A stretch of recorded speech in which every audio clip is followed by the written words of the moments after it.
Good evening. My name is Matt Brown. I'm the Chief of the Allegheny County Department of Emergency Services. We're here with you this evening to give you an update on the U.S. Steel Clarendon Works incident that has been evolving throughout today. As of our last update this afternoon, crews have been working vigorously to find two unaccounted workers. They did successfully find one worker and rescued that worker earlier today. I believe that might have happened right at about the time of our last briefing. Unfortunately, as the rescue and the search continued here this evening, I'm here to report that we do have now a second deceased worker. Our search crews, both locally, U.S. Steel, as well as our urban search and rescue arm of this side of the state, and assistance from PEMA.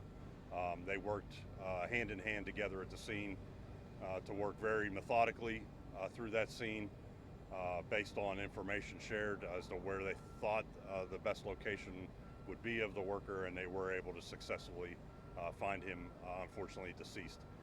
That worker has been extricated and is now in the hands of the medical examiner's office.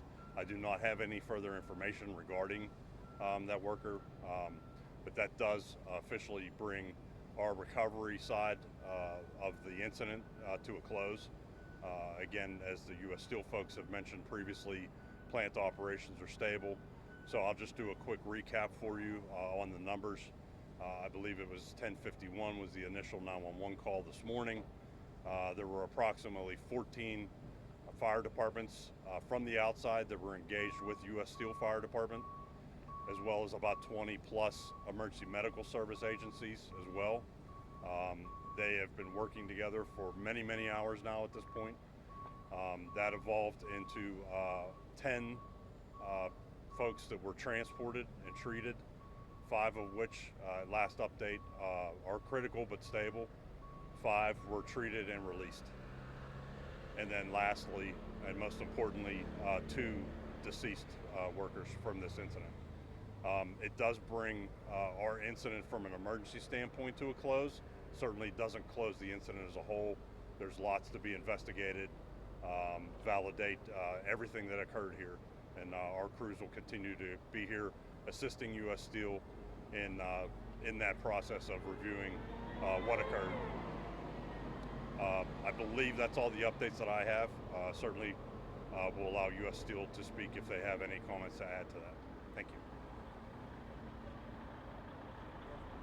So as the chief said, really our focus at this point in time has been the rescue efforts for our employees and the treatment for those injured. So everything that we've been doing right now, and so proud and thankful for our emergency services and all the communities that have come together to help in that effort and getting our employees the treatment quick and expedite them to the local hospitals and all the rescue efforts. That's been all of our efforts at this point. As the chief indicated, now we'll start the investigation. So we really have no further updates as far as what caused the event, because all of our efforts have been right now on rescue. That's all. Thank you. We might be able to take a question or two, but there's not going to be much more we can add. So, what would be the first step in the investigation now that recovery is over? Yeah, so we'll be assembling a team, and then we will be starting to do interviews with employees that were directly involved with the incidents. We'll bring in outside experts as well as our own company experts that we've flown in to help with the investigation, but we're just getting that underway. Can you describe what exactly is damaged and the extent of that damage? Yeah, right now we cannot. I mean, we had an explosion at the 1314 battery, but the extent of the damage is not known because all of our efforts have been focused on recovery. Are you going to be making coke tomorrow here still?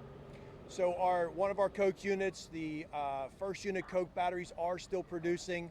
The rest of the plant is stable and secure, so there's no additional impact as far as any gas or utilities. So we will be making limited coke, but that's not our priority tonight. Would you describe it as catastrophic damage? Right now, no. We don't know. We can't describe it of anything yet. Until we can get in there and assess what that damage is, we do not know that just yet. All right, guys, we're going to wrap it up for tonight. That's going to be our last update for this evening. Anything else that comes out, we'll give you guys the appropriate heads up, most likely tomorrow at some point. So, thank you.